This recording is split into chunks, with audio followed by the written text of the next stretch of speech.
Alright, we are recording. Continuing in Just Cause 2. And, I really only have two things on my notes. One of them is something that I could have put, well, it came too late for me to put into the Friday thing. And I'm actually not sure how much I'd want to put it. It was a small enough thing, I'm not sure how much was really needed. How much I'd be able to, put that in there, but, you know, I probably could have figured it out. Prime Matter, which is that's under Coke Media.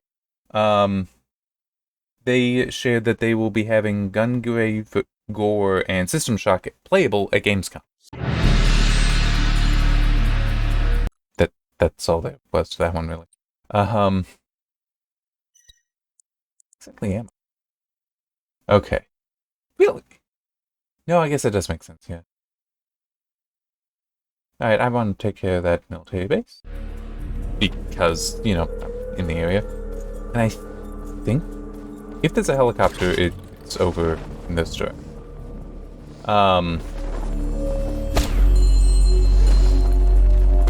I've never played any of the Gungrave game.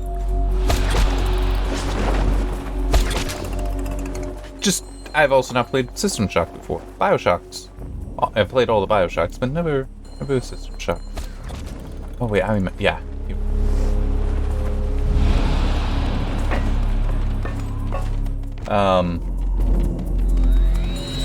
Yeah, so it will be interesting to see what comes of that. The other thing, though, that I have, and it's a more significant thing, is, and some of you may have already seen it, it's fairly significant, so a lot of places are covering it. Ubisoft has updated their list of games that are going to have servers decommissioned on September 1st. And, well, I mean, initially, the idea that, oh, decommissioning servers, that's going to be part of standard maintenance. It is. Like, you know, do we really need to keep running these things? They're old, they're outdated, there's risks involved, you know, all sorts of reasons why you would, you know, get rid of them. Problem is, and you know, it's like things, how long do you really need to continue supporting online multiplayer for games that are a decade old? Which, you know, personally for me, it's like, you know what, even if I was still playing some of the games, it's, you know, yeah, we've had enough of the multiplayer that it's understandable. But the thing where it's like, this is a little bit of a problem. And I also just realized I got a minigun over here.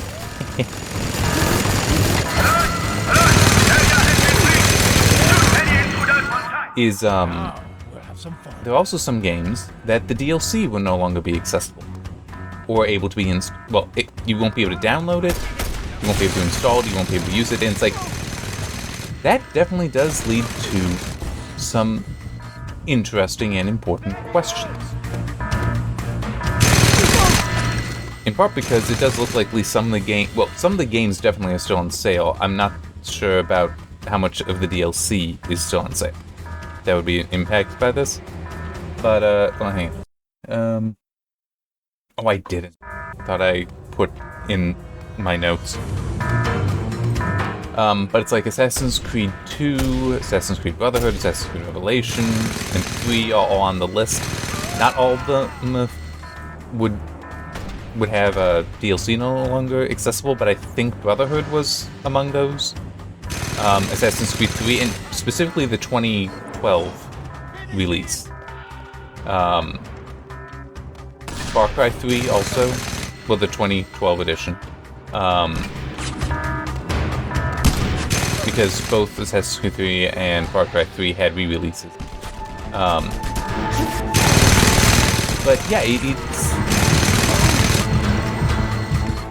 as I was saying, like, losing multiplayer after so long, it's like, yeah, I kind of get that, because you can't just eternally support servers. I mean, that's not feasible. So, yeah, that, is a unfortunate, but it is what it is. And it's the only reason that WoW is still going is because people are still paying for it. But that payment is also upgrading the game, updating its netcode and such, so the servers can continue going. But DLC, I mean, that... And the funny thing is that ultimately, isn't it just DRM basically that they're saying, yeah, the verification service, the authentication service for the DRM are what we're shutting down? Yeah, it's... Now, I am somebody that...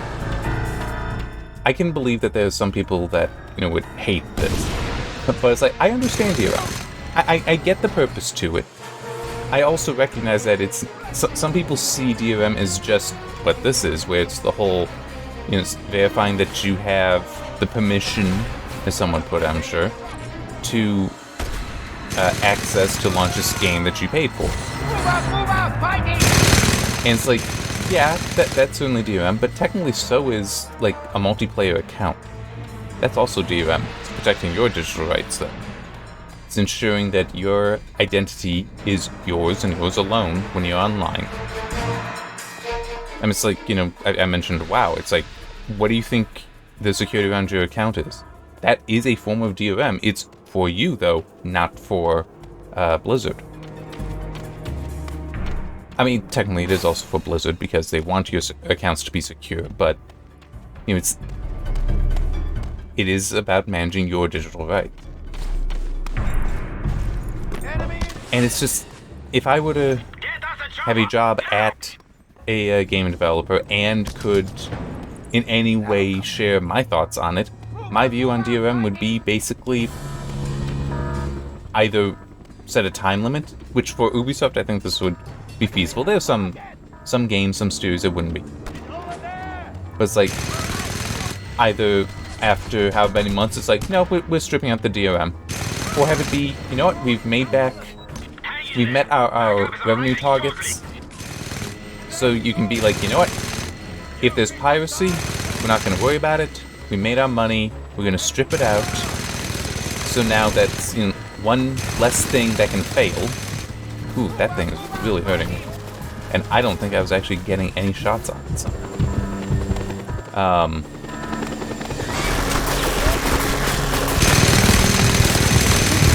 Yeah, what the hell?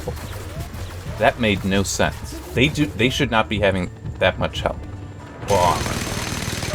Whatever the specifics said.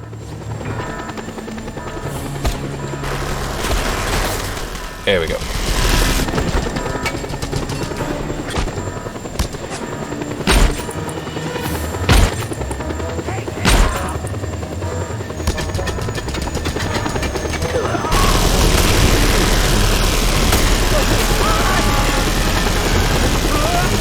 Yeah, I would want to approach it either that way, where it's like, at some point, well, yeah, when I say that way, either time limit or either, okay, we've made the money, now we're, cutting out the DRM. It's not needed anymore. Like, I do see its utility. I also see how it, becomes useless once somebody cracks it, but it still is, the whole, until it is cracked, even after it's cracked, there's still going to be people that aren't gonna try to do that. Plus, yeah, it is also funny, the whole... One might make an argument, as falsely premised as it is, that studios and publishers should try to avoid DRM because then when people pirate it, people can abuse that with the jailbroken installs that are actually carrying with them substantial amounts of malware. I just do that. I don't think there's a pickup. I think it might be I need to still blow something up, and I don't know what.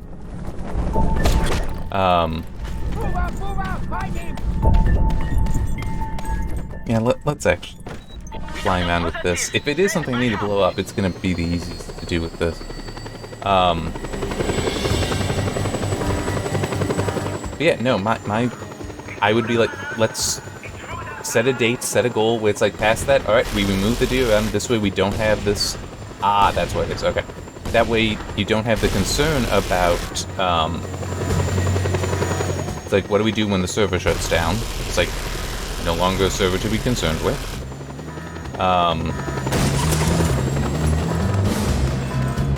Yeah, and hell, I mean, with this situation, with some of these games that they're older games, it's like the DRM isn't going to work anymore.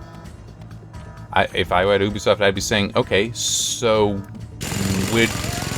wouldn't the best thing to do be we release a new, like, deluxe edition that has it all built in, that's DRM free, and everyone that already has a copy, we just give that to them so that now there's no longer server requirements for just the normal gameplay. The multiplayer, yes, that would still be there, but except for that, well, the multiplayer you still wouldn't be able to do that, but the DLC, all the content, we do that. That's, you know, like the right solution, right? Because, I mean, it's like you do that and it's like, okay, well, you've just made a lot of your already customers happy because they have the game and they will be able to continue playing it. Those who maybe did not purchase the DLC will now have it, which, I mean, some of these games, we're talking about, you know, a decade old. You're not really gonna make more money off of them with the DLC sales. I mean, it's, you know, you can take that hit.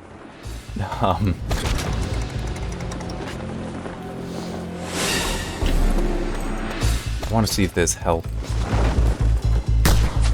Get on that weapon! I'm not seeing any pop up for it, and now there's also this guy to deal with. So yeah, let's just get out.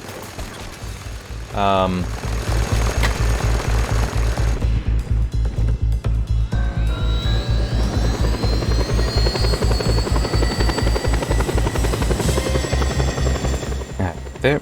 Now what I want. Come on. There. Let's actually head up to that one.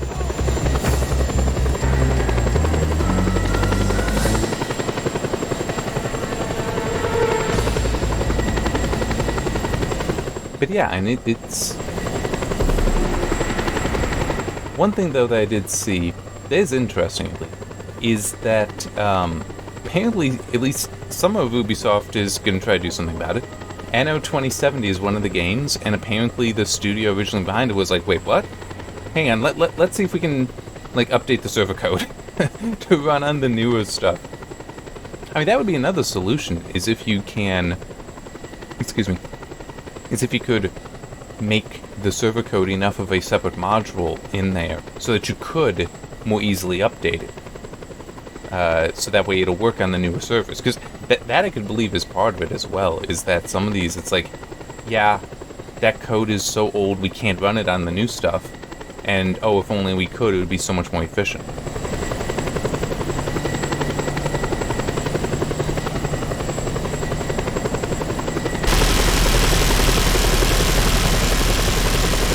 I'm gonna be shot at if I keep doing this.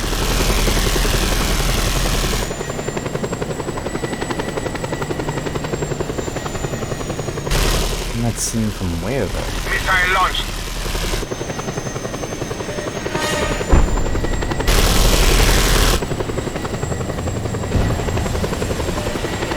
Okay, there it is.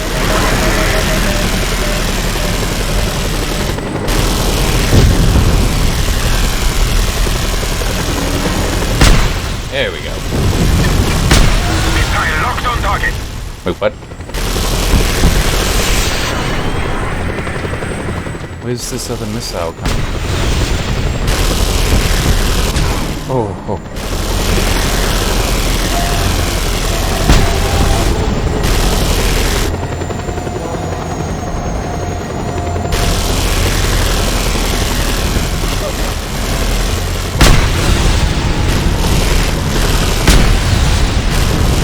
Launching missile!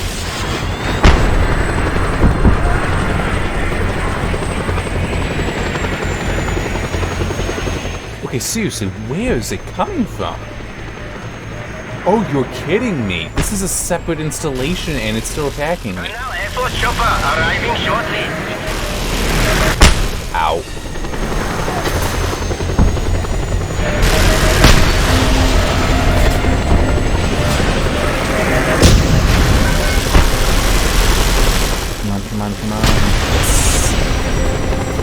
SAMs are way more annoying to me than the helicopters are.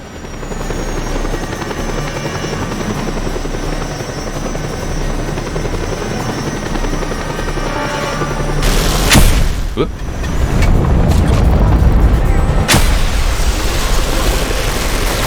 Come on. There you go.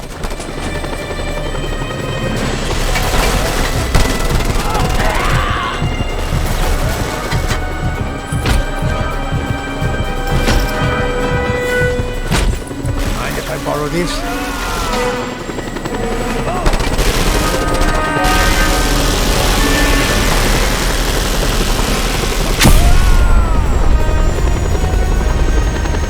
Alright.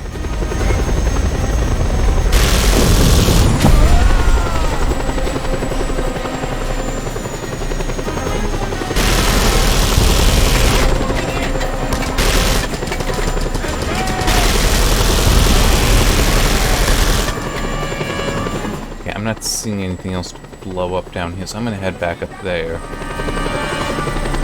Clear that and then come down.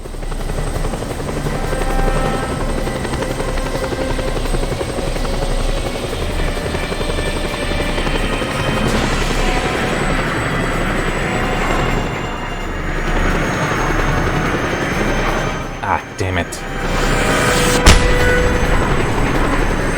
Yeah, that was just a guy shooting. The damn it was because of that. Being another helicopter.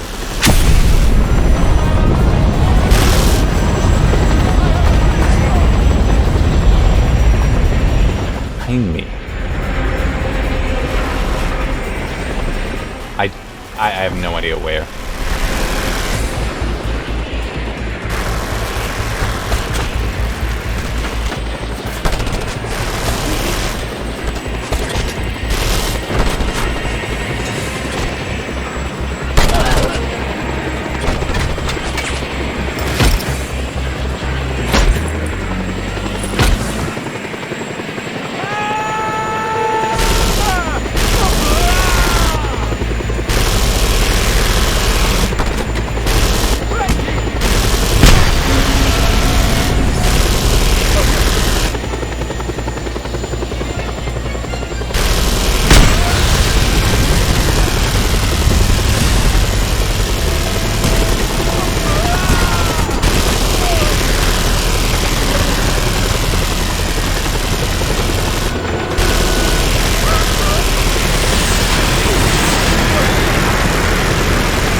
Here we go. Requesting air support! Son of a bitch, would you stop with the helicopters? Man.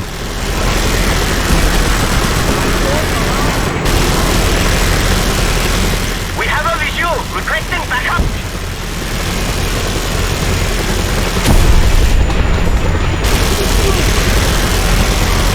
Hang in there. Backup is arriving shortly.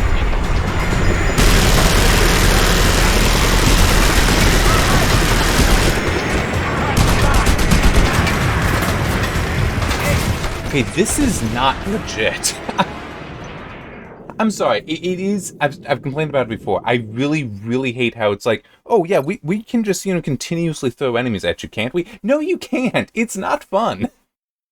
It really isn't. And that is something that there are too many games, even modern games, that continue to have that issue.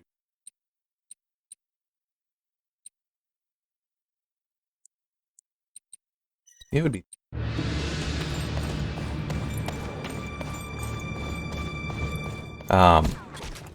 where they just don't understand that, no. It's not okay for just unlimited enemies to continuously come. Especially when it's like, they always spawn behind you, they always bring in heavy artillery. I mean, yeah. It's kind of like... Part of the reason that I hate it is also kind of like why... Well, one of the things that I really dislike about MechWarrior 5, which is a game I've not touched for a very long time now. Basically, not since I finished the review for it. And it's still something that sticks with me. And that is, like, part of it was, become a hero, become a legend, and all that. It's like, I'm already going on to missions. One mech on a team of 4. The other 3 I can't necessarily trust that much because they're AI. But me and these 3, and we'll go up against a dozen comparable mechs and win. I'm already a legend. I'm saying that game is so unbalanced, and in a way that it really boggles the mind as far as why am I actually still playing? Like, what is it that you think that I have to keep playing to achieve here? And part of what annoyed me so much with that is that there were things where it's like, yeah, if they just had this change or that change, it's like, now this is acceptable. Now this will be fine. But they don't.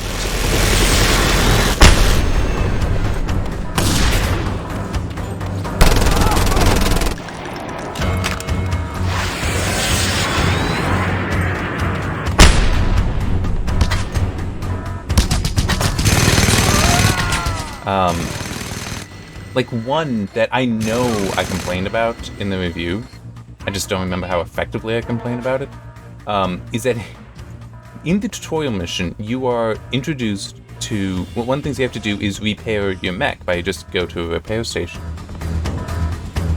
And it's like, great, that's awesome. It was never used again in the game, at least for me.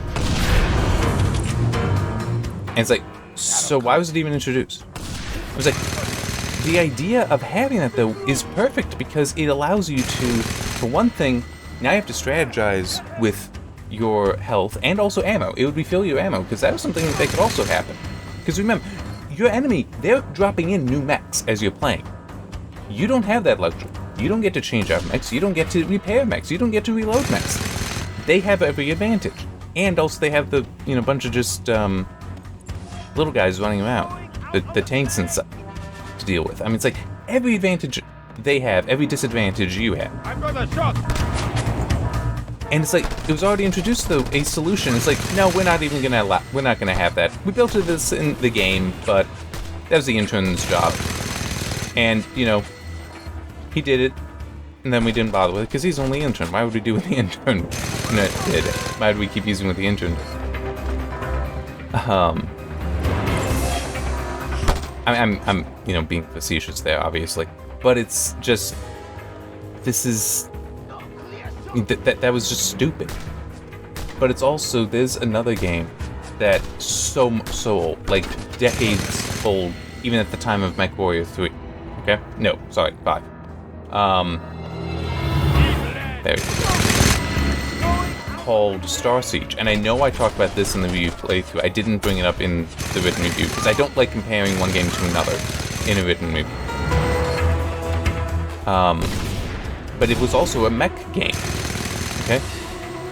And it one of the things that you could equip was shields. Shields recover after a while, and it had other features as well, but it's like, right there, this ability to recover your shields, so that we could have both a shield health pool and, like, an armor health pool. Now, the fact that missions are taking an hour of real time, not so big a deal, because it's like you're not just having your health whittled away. That's significant, and it would have addressed it serious flaws to the gameplay design. And it's something that, as I said, decades old by then. Because I can remember playing that in the 90s. Okay? Like, seriously, I can remember playing that game in the 90s. And when was MechWarrior 5? Is that 19? Is that 2019? So we are talking in like 2 decades. And Star Siege had some other neat things to it as well. Like, you could lock on to targets such that, and this is what you could do with any of the mechs, but it especially helped with the tank ones, so that you had a turret that could spin around fully, because then you could like be driving in one direction and be aiming in another direction. Very comfortable. And I think also it allowed for like missiles and rockets to lock on in one direction while you can continue facing and firing in another. That I don't quite remember. But one thing, I don't remember perfectly. It's been a long time since I've played it. But it also did something else with the shields that was really neat. Because you could put upgrades and such on to your onto your units. One of them was just a generic upgrade, you know, an amplifier to the shields. Okay, that's nice and improve their effectiveness.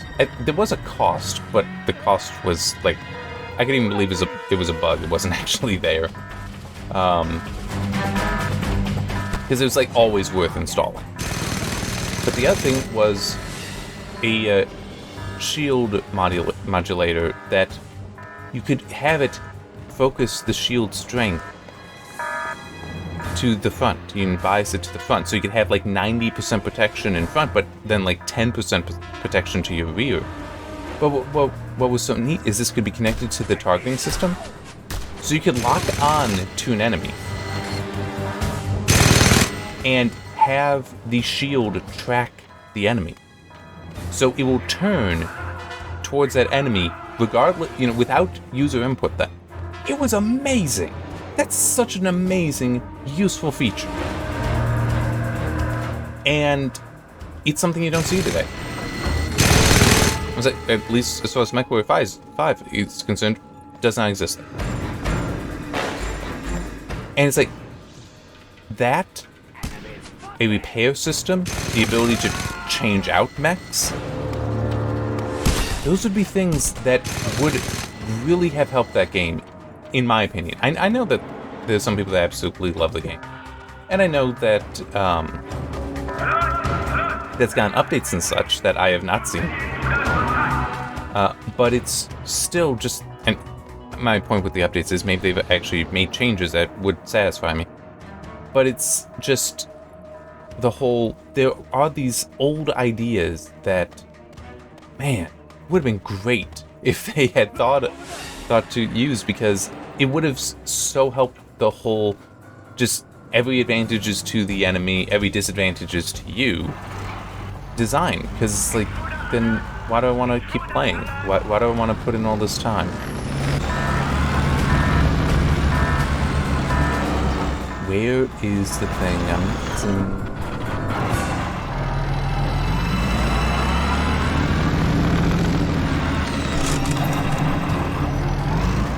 It's something I need to blow up.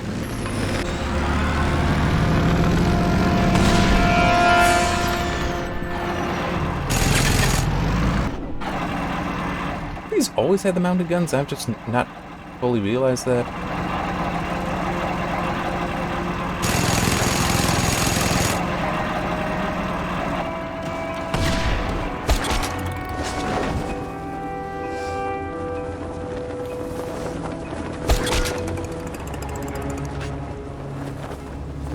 I mean, that is broke.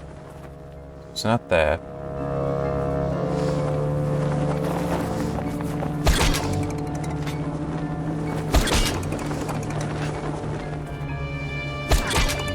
It's not that. I have no idea what it thinks I'm missing.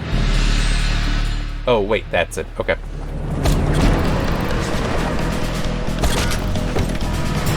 All civilians wearing gang colors are considered enemy troops. Shoot to kill.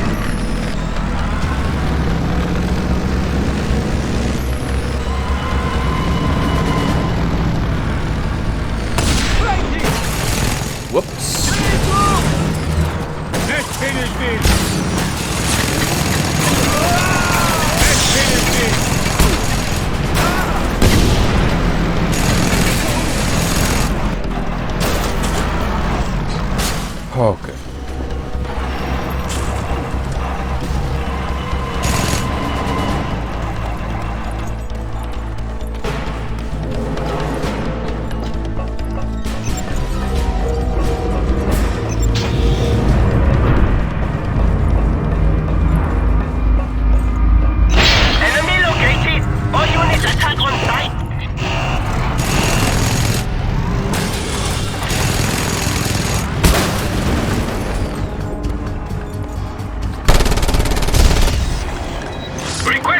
Fire support!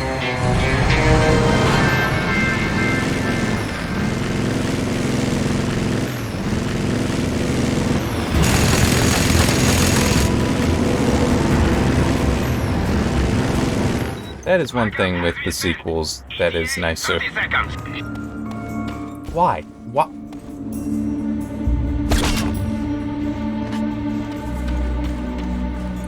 But yeah, the ability to recover vehicles, you are a lot more powerful with your grappling hook.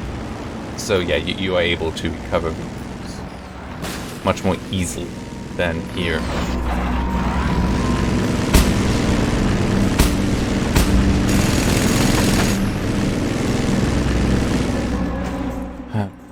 Good.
Alright, and I think there was also, yep, there was more down here. Oh, maybe not.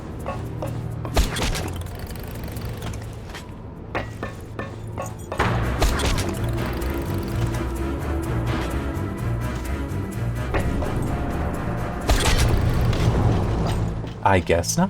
Okay.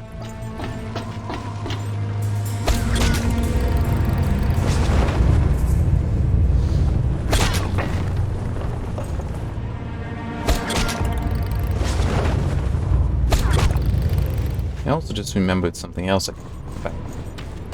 I saw apparently Metal Gear Rising: Revengeance has been getting new attention, new life breathed into it. To which I can only say, why? I mean, true, the reason I don't like that game is mainly because of the final boss, but it still is a why. That was actually a game, I bought that when it came out, thinking, you know, I may review this. It seems like it could be fun.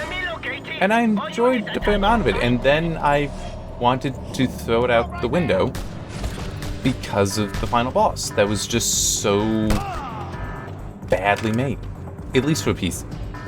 I could see it being better if you were used on, I think it was a PlayStation exclusive, for consoles at least. I could see it being better there with the controller, but for Mouse and keyboard? No. That was terrible. Just a terrible experience. For the glory of Panau!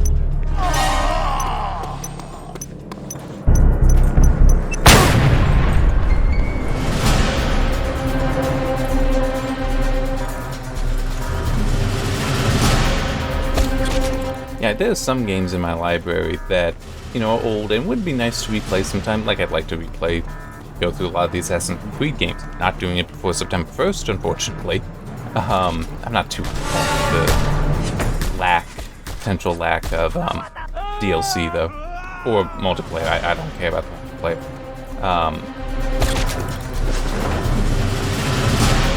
multiplayer.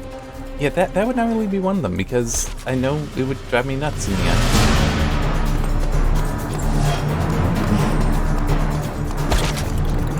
So there's still one more app. Goodbye, though.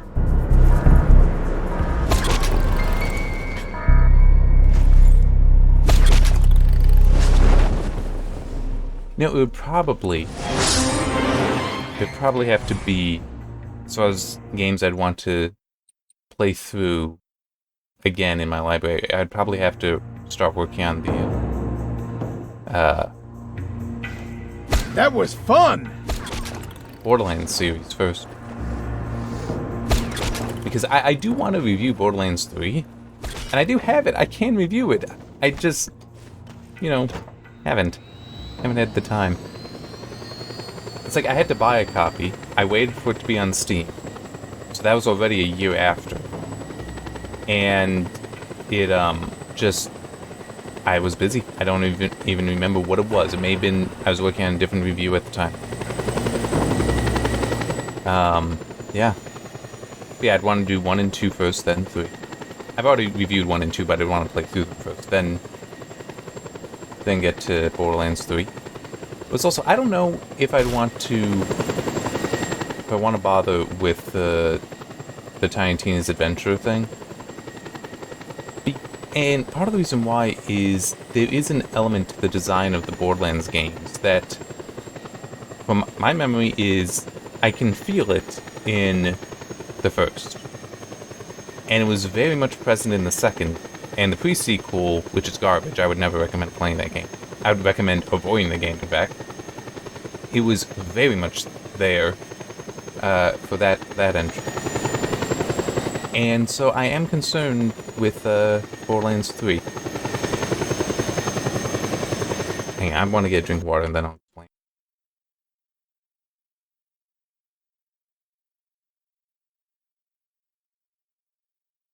Oh, that is so much better. Basically, I should have gotten that drink of water a while ago. So, essentially, it's the balance, the single-player and multiplayer balance for the Borderlands series that I find to be really bad. And it's mainly because of a hypothetical scenario that I know I have shared this in commentaries talking about before. I don't know if I put it into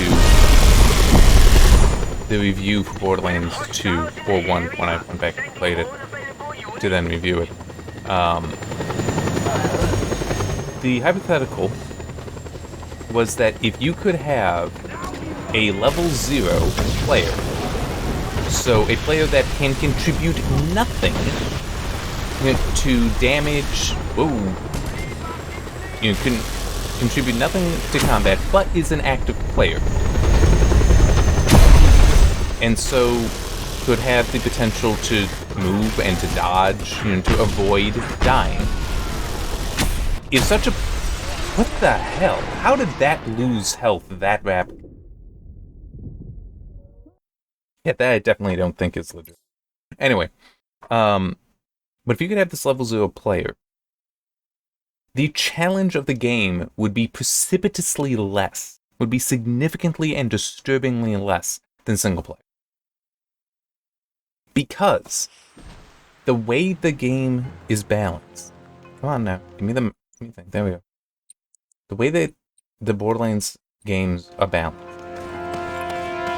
is around this idea that when you die, basically all enemies in the world have their health reset, and they won't be respawned necessarily, but they will certainly be reset and so go back to full health. You, however, lose money because it costs you money to be revived. You lose time because you need to run back to where you were. And you will lose ammunition. I think in Borderlands 2 they did start actually giving you some back, but not grenades, which are very powerful. I would still typically avoid them, but it's still, those would not be returned to you. While your enemy, including bosses, back to full health, so you are always at a greater disadvantage after a death and respawn than when you originally entered. This is where that level 0 player comes in. Because if that level 0 player can stay in the boss arena for some length of time, just long enough, not dying, just long enough, so that you can get back there after you die, that boss can now be whittled down, effectively, by any single player. Which is both a terrible thing, because it's like, you shouldn't have multiplayer be that advantaged over single player. Okay, that straight up is bad balance. I mean, there is no other description for it but that. And even if you're like, oh, but it's a multiplayer game, you shouldn't be playing single player. For one thing, you're wrong.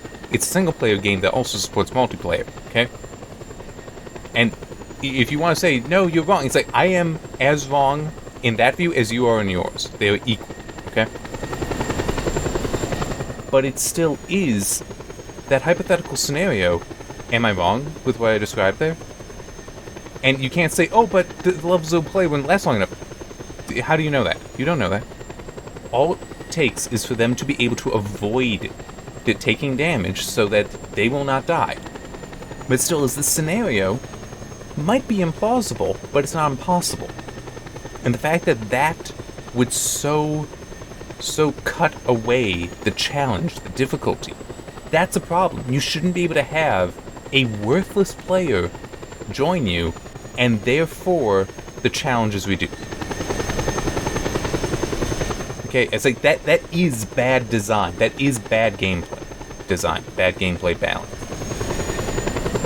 And I don't remember, I know I talked about it at least. I can't remember if I put it in a review though. But I figured out that actually what would work is if you, instead of having the enemies refill, or at least the bosses have their health immediately refilled, if you instead gave them health regeneration, so that the time it takes you to get back, they regain a certain amount of health. By doing that instead, you have now set it up so that the player is not so harshly punished. Okay, we watched that helicopter spawn in. And the thing is, you can still use, you can, tune up the health regen, so it's still one hell of a challenge. You can set it so that in multiplayer it regenerates more. The health regeneration is greater than in single player, so you can still balance it that way. I'm saying it would be a way to address that issue. When now a level 0 player won't be able to help, because the level 0 player will not contribute enough damage to overcome any of the health regen. But it is one of those, just when you can have introducing such a weak change should not have such a significant result. But that is a design used in the Borderlands games that it is tragic, because it's like, no, this is really a bad design. And I think there are other games that use that as well. I have a bit of a headache I want you to take care of. Yes, by giving a head to one of my honchos. Ha! The government has torn down a business complex owned by my friend Sushi Tom Yi. In its place, Little Panay is now erecting a huge statue in his own honor. Sushi is beside himself. I want you to bring that statue's head to Sushi's mansion. That should cheer him up and possibly cure my headache. Yeah, so that is one reason why I don't know how much I actually want to play some of the Borderlands games, or rather play Borderlands 3, because I can't necessarily trust that it will be better there. In fact, I could believe it could be worse, because I want to say Borderlands 2 was worse than Borderlands 1 in that regard. Unit, we have reports of fire. Alright, the head is off. Hook it up and bring it to old Sushi's mansion. For the glory of Panau! Move out, fighting!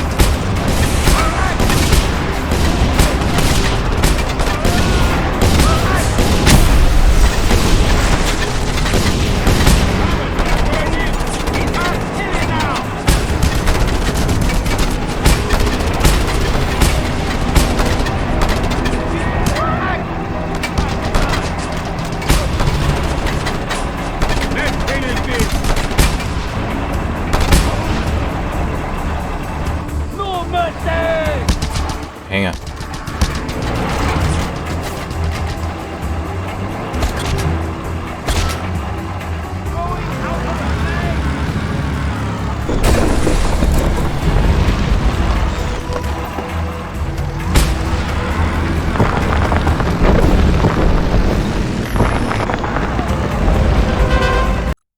Yeah, it really should update the marker.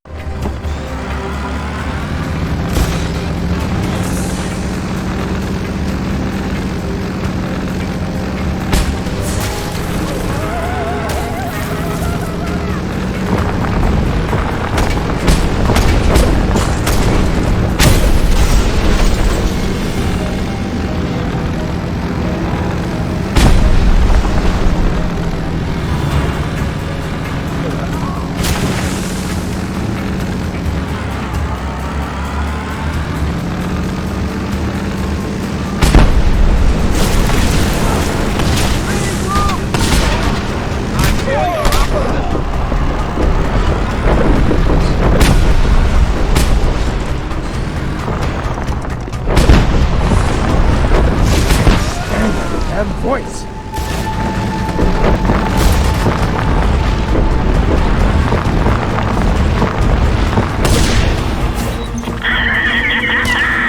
Excellent!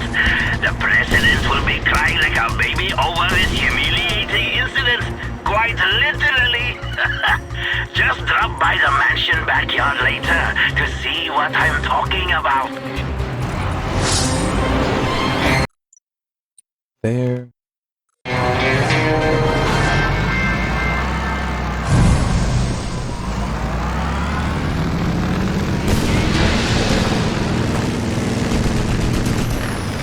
See? And it is, if you look at the eyes specifically are hooked up for the water, for the fountain's water to come out of.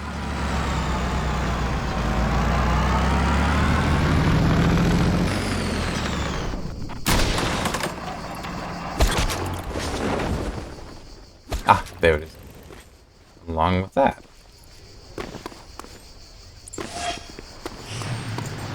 Okay, there's still one more thing.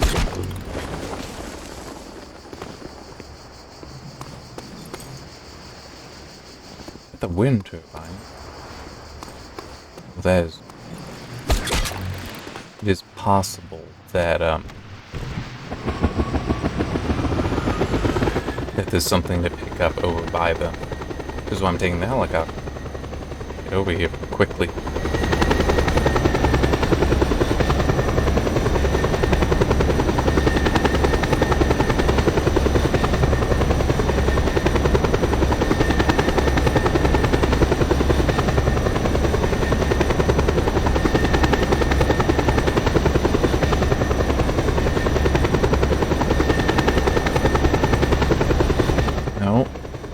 Could see there being something here, though. I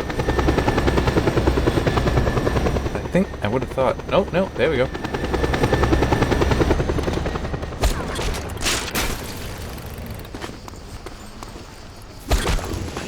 time, I will meet you. Perfect. How long have I been going?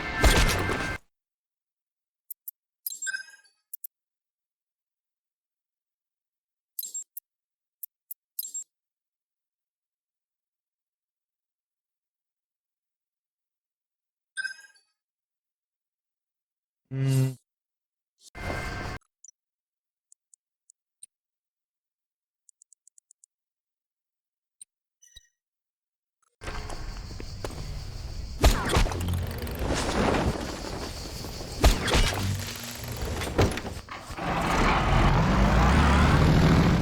Let's see if I can... Well, I know I'll be able to get back there. Yeah, I think I can try to do that one mission, and then I'll stop. I mean, I've been only hitting an hour with these anyway. Why not, you know, just admit it and go for the hour? Hostile activity in the sector. All units report. I was kind of hoping to find my helicopter still here. Wow, this thing's already wanting to just... Oh. They took out a tire.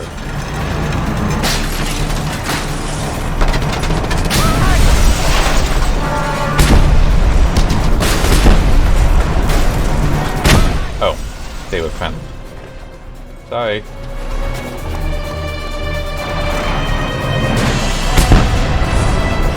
I mean, I saw it there, so it's like, yeah, let's take care of that.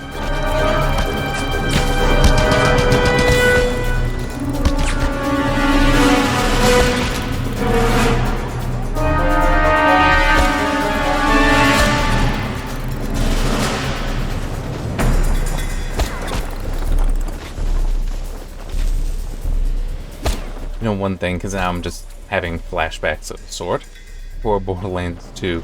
I still find it funny that I got an achievement in that game that I can believe a lot of people don't even realize it's a thing.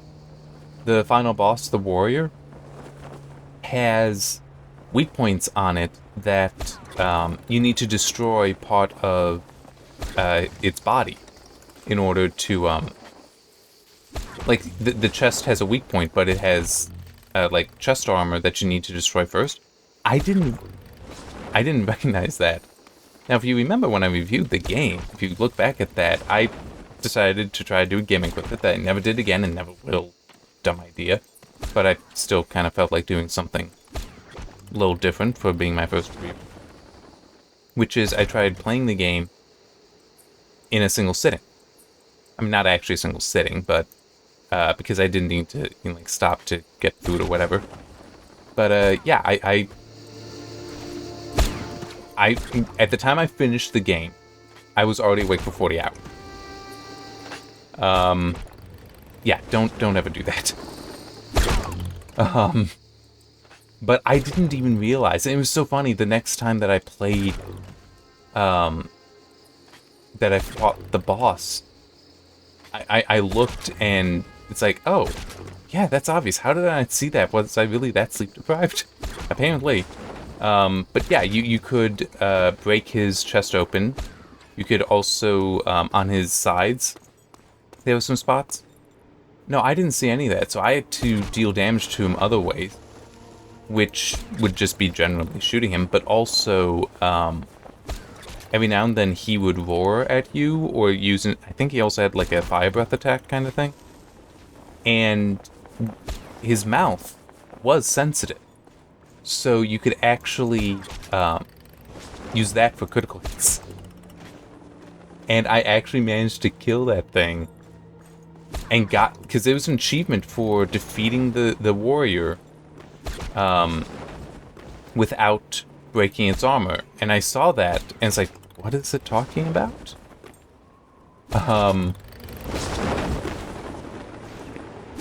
Yeah, that was fun. Stupid of me, but fun.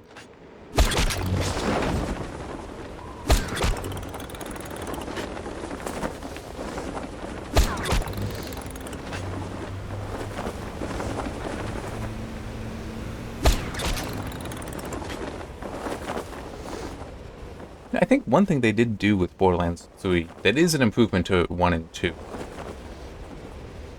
and this is just based on like patch notes and such, I'd see, is made it a bit easier to try farming for specific weapons, or actually just directly getting specific weapons.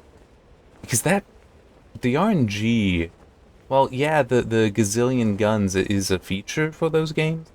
It's also a real detriment, because if you want a specific gun, or you want a specific feature on a gun, finding it is so damn hard that the use of like save editors to go in there and just composite the gun yourself, or to like take a gun you already have and put it and make the tweaks you want, really is viable.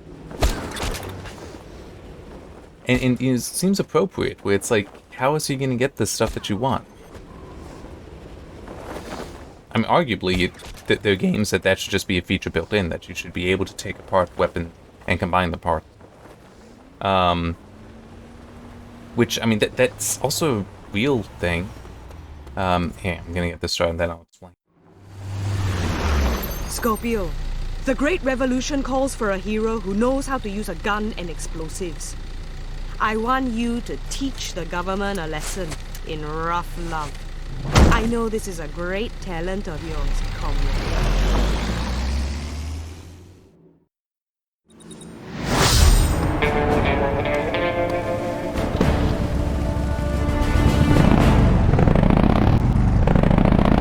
So I have, sorry, it's kind of itching my eye, but I have the Man with No Name trilogy, and I have gone through all of them. Move in! We got him! With the commentary, and one of the things talked about in the commentary for The Good and Bad and the Ugly. In case you don't know, the Man with No Name trilogy is Good and Bad and the Ugly is the third one, but Fistful of Dollars and For a Few Dollars More are 1 and 2. But there's a scene in The Good and Bad and the Ugly where Tuco, which is, oh, why can't I think of his name? I should be able to think of his name. Eli Wallach. If you make use of that biofuel shaft, you can cause quite an explosion. Already done one. They repaired it. But he needs a gun. So he goes to a shop that sells them. And what he does is he actually takes apart the various guns there and pieces them together himself, basically making a custom gun. One thing that's talked about in the commentary for that scene is that, one thing, Eli Wallach knew nothing about guns, and it also wasn't a scripted scene. Like, he was just, this is what you're going to be doing. Okay, what? Eli Wallach was like, what? I didn't know what he was supposed to do. But he did it, and he actually ended up being praised. Because things that he was doing are actually, like, real appropriate things.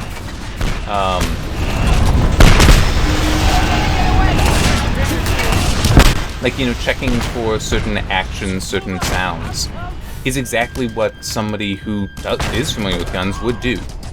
But he's almost pantomiming through this.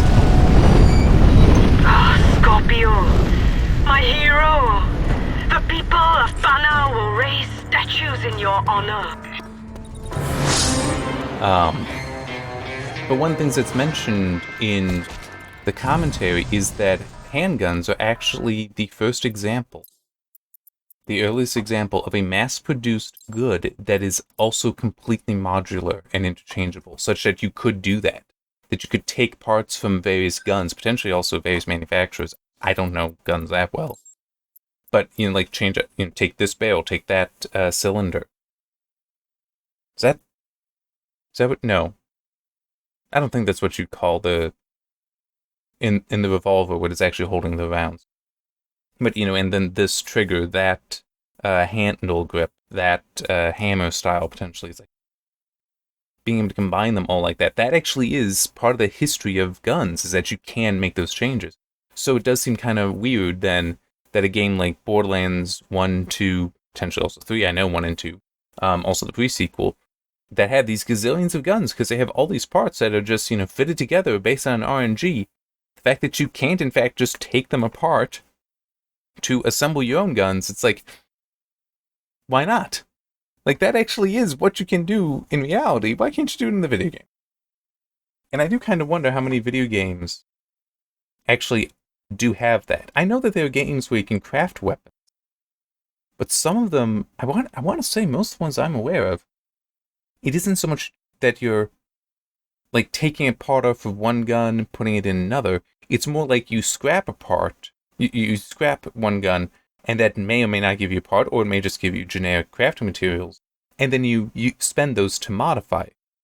But it's like if it were, Borderlands would be the perfect game for the whole, no, you want the barrel from that gun? Okay, you take it off there, you put it onto this other one if it accepts it. And just that, I mean, it would make perfect sense, but they didn't do it. It's kind of a shame. Because that then, you know, with a save editor, that's basically what you might be doing, except in a save editor, it's unlimited. You know, it's like you can just make copies of the gun. You can put on any barrel. It doesn't need to just be one that you already have a gun that has that on there. So yeah, it's sometimes you need to think about competing with mods, competing with pirates, because I was talking about the DRM stuff earlier.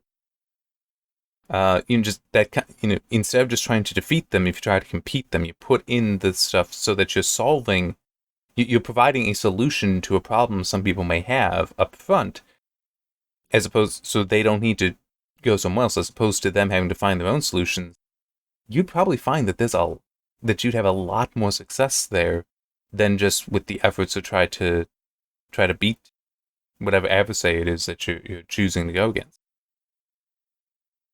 Like, there's some people that will say that when they're pirating games, it's just because, oh, I don't have $60 to spend, or oh, that game isn't worth 60, and they're not willing to wait for a sale. Well, if you don't have a standard price of 60, that helps. If you make sure it's on sale a lot, that helps. So it's like, yeah, sometimes I do feel that is something that some people do forget, is that sometimes the best way to address a problem is not to try to defeat other people's solutions to the problem, but to outcompete other people's solutions to that problem. All right, this has certainly been long enough. I have things, well, I need to get this processing and probably do one or two more things tonight. And I guess I'll just leave with this, that I have one or two, one project that, I mean, I've talked about for a while. Hopefully, I've been making some progress and some important, I think, helpful changes to the CPU thermal stuff that I've been working on for so long now. I will also hopefully be having more time soon that I'll be able to actually get that finished. But also another project that will hopefully be something I can start before too long. We'll see. And yeah, that'll be fun. I'm looking forward to that. Hopefully, whenever I have that done and ready and it goes live, you will enjoy it as well. See you next time.